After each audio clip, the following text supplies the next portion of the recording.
Une nouvelle affaire révélée ce matin par l'Union de Reims. C'était en une de ce journal régional. L'association L214 a en effet révélé de nouvelles images venant d'un élevage porcin dans le sud de la Marne. Donc nous poserons cette question. Comment lutter contre la maltraitance animale dans les élevages industriels? Et d'ailleurs, sur ce plateau, nous avons d'ores et déjà la présence d'Aymeric Caron, député désormais.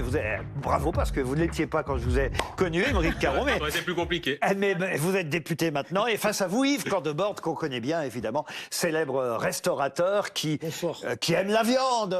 Oui, bien sûr. Et le porc, j'imagine, monsieur Cordebord. Mais qui, quand même, j'imagine, a été choqué aussi par ce qu'on a pu voir à travers ces images. Ouais, images d'un élevage porcin, vous le disiez, à Corbeil-dans-la-Marne. On y voit notamment, parce qu'il y en a beaucoup, des images très choquantes, des castrations à vif, des dépouilles de porcelets écrasées par leur mère. L'élevage en question fournirait de la viande pour la marque Erta. L'association L214 a donc déposé plainte et le préfet a ordonné une inspection de cet élevage. Aymeric Caron, ces images-là, elles nous choquent.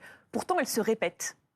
C'est surtout que tous ceux qui s'intéressent à la cause animale les connaissent parfaitement. C'est vraiment pas nouveau. On les dénonce, ces comportements, depuis des années. Il y a des vidéos similaires qui ont été publiées il y a 2 ans, il y a 4 ans. Enfin, voilà, on le sait. Mais justement, on pensait que ça avait changé depuis. Je ne vais pas vous accuser d'être naïf, Laurence. Je sais que vous ne l'êtes pas, mais il faudrait vraiment être... La question est la question d'un candide. Oui, elle est un peu candide, parce qu'en réalité, on s'est dit, oui, effectivement, il y a des lois, il y a une législation. Par exemple, c'est vrai que c'est interdit aujourd'hui de castrer à vif. Depuis 2022, d'ailleurs. Les porcelets, de couper les queues aussi. C'est interdit également, bien évidemment, de frapper un petit porcelet sur le sol pour le tuer. Mais on sait que très, très souvent, dans ce genre d'élevage, les lois ne sont pas respectées. Notamment parce qu'il n'y a pas assez de contrôle. Donc, les images sont insoutenables, il faut le dire. Oui, mais il faut que vous sachiez, pour ceux qui nous écoutent, que c'est le lot commun de tous les élevages. Vraiment, c'est comme ça partout. C'est comme ça partout. Non. Mais non. Bérénice Levé, Bérénice. Non, pas de tous les élevages. C'est tout le problème de cette association L214 et de vous aussi. Et de moi, c'est que... d'accord. Mais Bon, oui, okay. Non, mais je connais vos travaux, le problème, c'est qu'il n'y a pas de distinction entre les élevages, l'élevage justement qui a de telles pratiques, et un élevage fermier, un élevage il y a une association... Ah non, mais ce que dit M. Caron, je pense, c'est que dans tous les élevages industriels, c'est comme ça. Donc précisons élevage industriel. Et c'est quoi le pourcentage d'élevage industriel, chère madame? Mais oui, mais moi je suis pour qu'on lutte absolument Non, répondez à ma question. C'est quoi le pourcentage d'élevage industriel en ce qui concerne les cochons?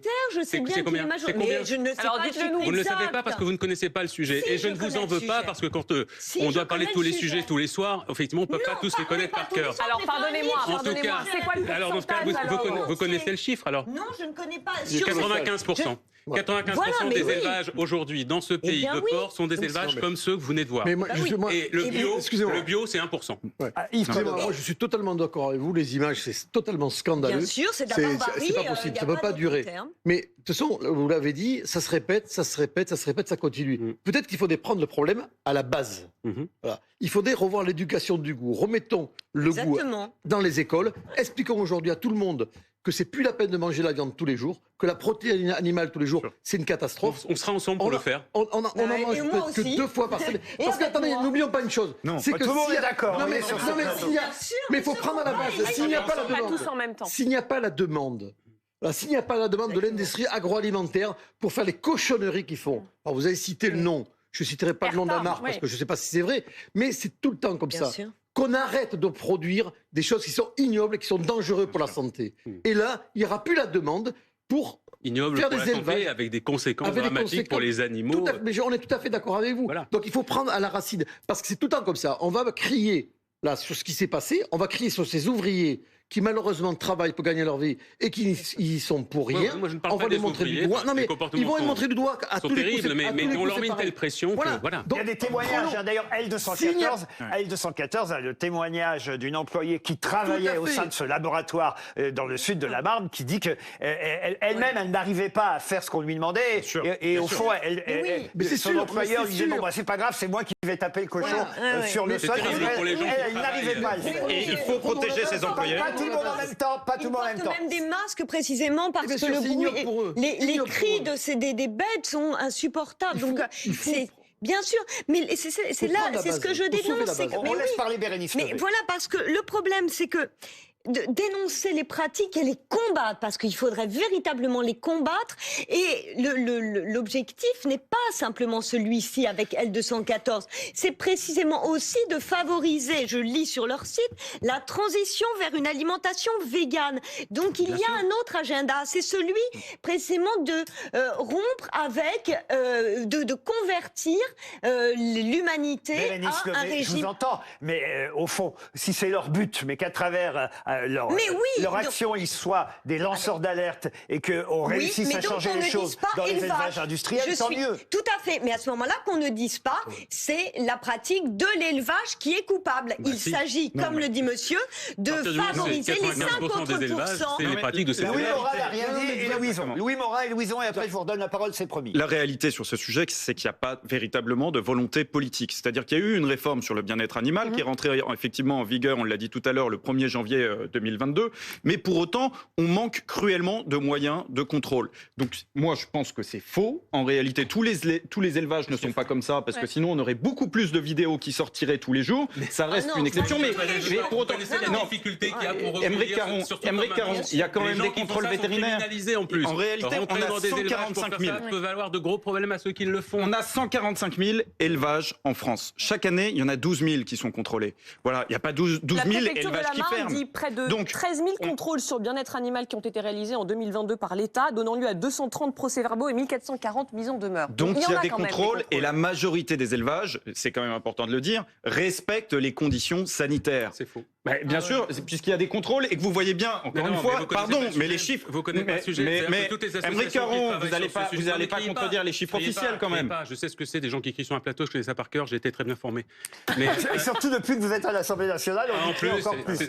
Ça crie beaucoup. Vous devez aimer ça finalement, Émeric Caron. Non, regardez, si vous regardez les images, vous verrez que je suis souvent très calme.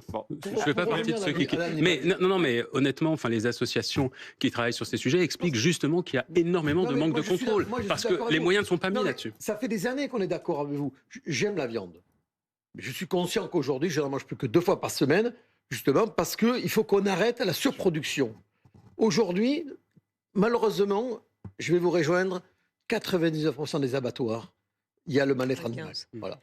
Oui. Il n'est pas forcément donné physiquement par l'homme, déjà l'animal par lui-même. Je suis fils de paysan, j'ai amené des animaux à l'abattoir, il y a un stress, il y a tout qui vient, où il y a le mal-être animal.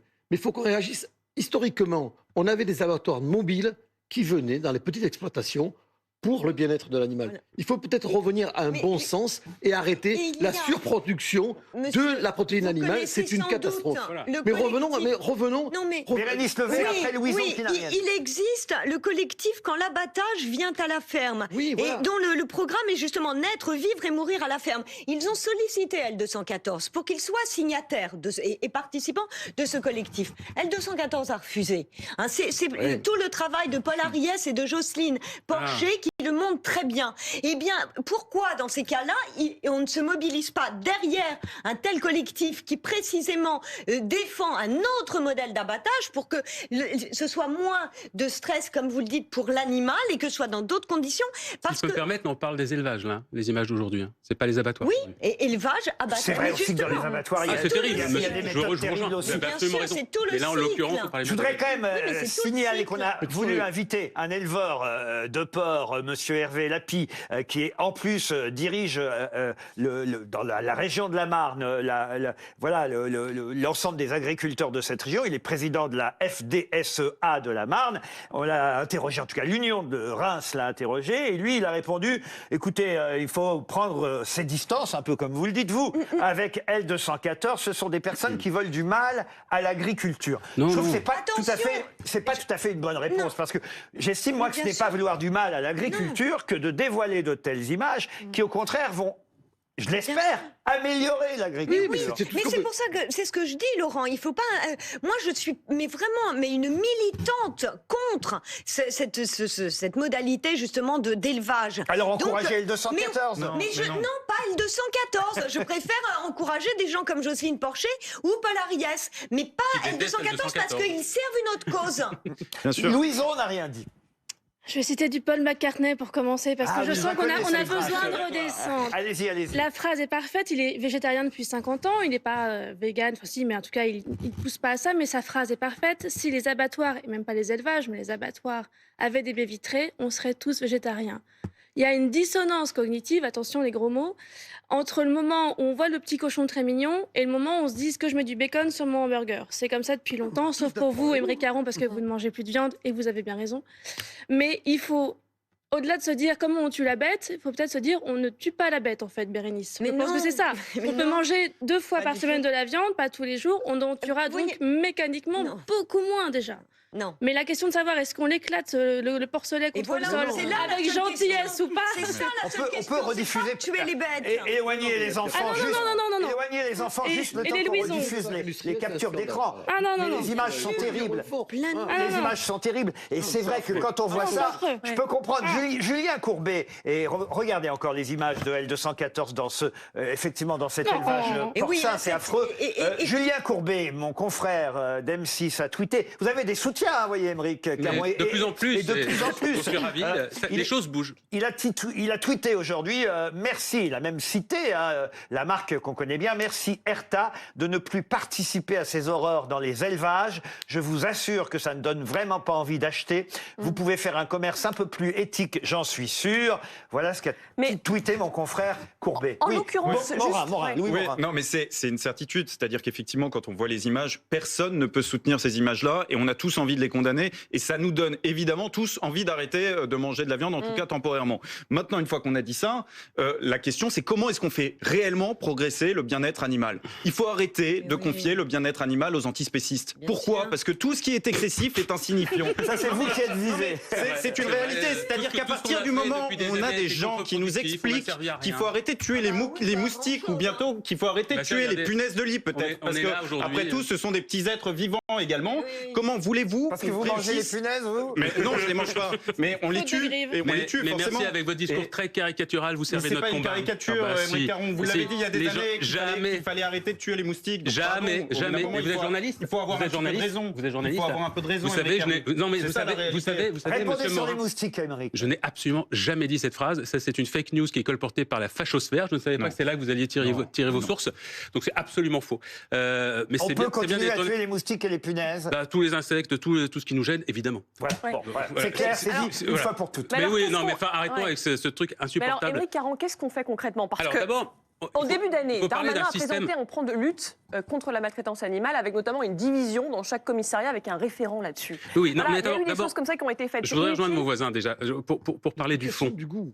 Alors le goût, c'est une chose, mais là, le système, parce que oui, il y a des choses qui sont illégales, on a dit castration à vif, ainsi de suite, mais dans les images qu'on nous montre, on a des choses qui sont parfaitement légales, qui sont autorisées, c'est-à-dire l'élevage intensif, industriel, est autorisé. Et c'est quoi ? Il faut l'interdire. Eh ben, il faut l'interdire. Mais comment ? Attendez, je voudrais juste, si je peux me permettre, chère madame. Laissez terminer, Émeric Caron. C'est quoi ? Donc, c'est les cochons, c'est à peu près 25 millions de cochons qui sont élevés, tués chaque année dans ce pays. Dans les élevages intensifs, plusieurs milliers de bêtes. Comment ça se passe ? Ce sont des animaux qui ne peuvent pas bouger. Les truies, par exemple, qui sont des truies gestantes, elles sont enfermées dans une cage la moitié de leur vie. Elles partent à l'abattoir au bout à peu près de 3 ans. Alors, un cochon, ça peut vivre à peu près 15 à 20 ans. Il n'y a pas de paille, donc ils vivent sur des caillebotis. Oui, c'est-à-dire que les conditions même de souffrance animale, celles-là, qui sont pourtant parfaitement autorisées par la loi. Donc, interdire ça. Mais attendez, ça supprime déjà 95% des élevages, chère madame. Eh ben oui. 95%. Et alors pourquoi vous militez pas pour ça c'est précisément Mais madame, est-ce que vous êtes renseignée avant de préparer cette émission ? Oui, je suis renseignée. Vous savez donc que je suis un élu de la NUPES ? Eh ben oui. Et alors, c'est dans notre programme. Nous, par exemple, à la France Insoumise, on milite, le groupe auquel je suis attaché. Oui, et vous militez aussi pour. Eh bien, nous militons pour la fin des fermes-usines. Complément d'enquête ce soir à 23h, Émeric Caron. Oui, bien sûr. Comme tous ceux qui sont intéressés par la vie politique de ce pays. Je ne suis pas sûr d'y apprendre grand-chose, je vous le dis franchement. Mais voilà, on milite pour la fin des fermes-usines. Donc, évidemment, moi je souhaite qu'un jour on ne mange plus du tout d'animaux dans ce pays. Je ne m'en cache pas, j'ai écrit des livres. Sauf que je ne suis pas élu sur ce programme. Je pense que nous avons un grand travail à faire pour des années et des décennies avec des gens comme mon voisin qui disent que déjà, il faut considérablement diminuer la consommation de viande. Mais considérablement, c'est-à-dire que ne serait-ce aussi que pour des questions environnementales. Il y a le bien-être animal, mais il y a les questions environnementales. Pour le réchauffement climatique, pour lutter contre le réchauffement climatique, il y a des associations qui nous expliquent très très sérieusement, qui ne sont pas du tout antispécistes, qu'il faut diminuer jusqu'à 70% notre consommation de viande. Mais de toute façon, je ne consomme pas de viande. Juste une phrase. C'est l'avenir. Vous savez ce que disent. L'éducation du goût, c'est les enfants. Ça passera par l'éducation des enfants. Et puis quand même les parents qui pas en même précisément... temps, Bérénice, pas en même temps.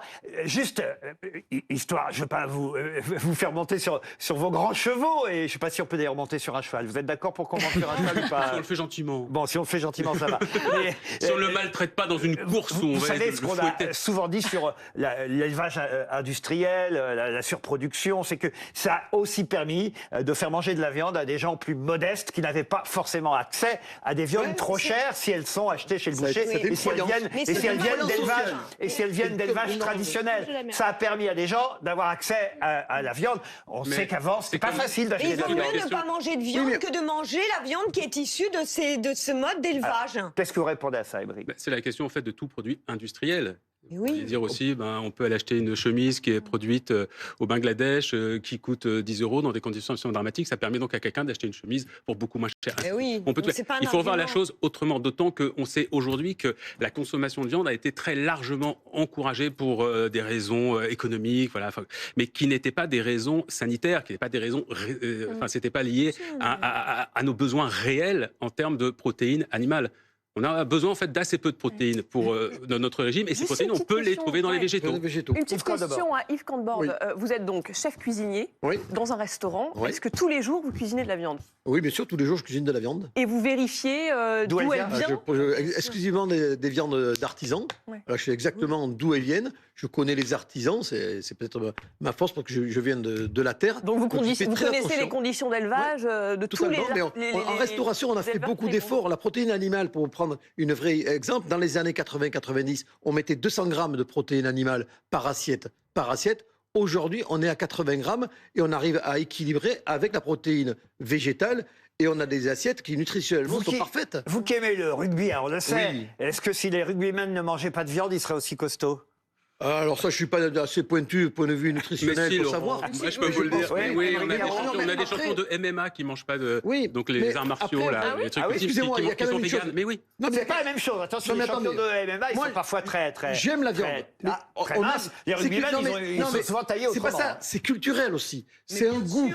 Voilà, c'est un goût, c'est quelque chose qui me fait du bien moralement, qui fait bien physiquement. Et il y a beaucoup de gens comme moi, mais on est conscient qu'il faut la réduire énormément. Mais je ne suis pas pour ne pas manger de la viande. Je suis pour manger de la viande de qualité. Et financièrement, si on analyse la chose, un panier moyen d'un consommateur, il sera bien moins élevé en mangeant 2 fois par semaine de la protéine animale de qualité, en compensant le restant avec de la protéine végétale et des féculents. Je veux dire, même au point de vue économie, d'un budget d'une famille, c'est raisonnable. Il faut prôner, mais je reviens là-dessus. Si on ne fait pas une éducation avec les enfants, on n'y arrivera pas. Ça fait des années qu'on entend les mêmes histoires, qu'on entend les mêmes scandales, et ça ne progresse pas. Bérénice et Louison. L'agroalimentaire ne pense qu'à l'argent. Pour conclure, et ne pense qu'à ça. Bérénice et Louison. Évidemment, éducation du goût et aussi la responsabilité de chaque consommateur de savoir. Parce que quand vous disiez que vous saviez exactement d'où venaient les bêtes, c'est important. Eh bien, pareillement, nous, les bouchers que l'on choisit, eh bien, on peut tout à fait savoir exactement la provenance de la viande et les conditions dans lesquelles ils sont élevés. Donc notre responsabilité est immense à Louison, chacun. pour terminer, Louison. Alors, on peut choisir son boucher quand on est dans une grande ville et qu'on a le choix de 5 bouchers, 6 bouchers. Si on est un peu loin et qu'on n'a qu'un centre, un centre commercial, on n'a pas forcément le choix. Donc encore une fois, la solution est en tout cas de manger moins de viande, d'éduquer les enfants, c'est vrai, et en tout cas de ne pas faire confiance à ces hommes qui postent ces photos d'entrecôte dès qu'ils en font une pour comme ça agiter un fantôme des véganes. Regardez, j'ai cuit une côte de porc. On s'en fout en fait. En réponse à Sandrine Rousseau. À Sandrine Rousseau, mais pas que. Finalement, c'est devenu un truc. Elle a une belle collection de photos depuis. Oui, je pense qu'elle a un catalogue, un album Panini de côtes. Vous savez, mais bien sûr, mais l'argument de dire voilà ma belle côte, bon. Je voudrais rappeler que cette association L214 s'appelle ainsi parce que tout le monde ne le sait pas. Parce que c'est l'article L214 du Code rural qui reconnaissait dès 1976, quand même c'est vieux déjà, depuis 1976, et qui reconnaissait pour la première première fois que les animaux devaient être considérés comme des êtres sensibles. Merci d'avoir participé à ce débat.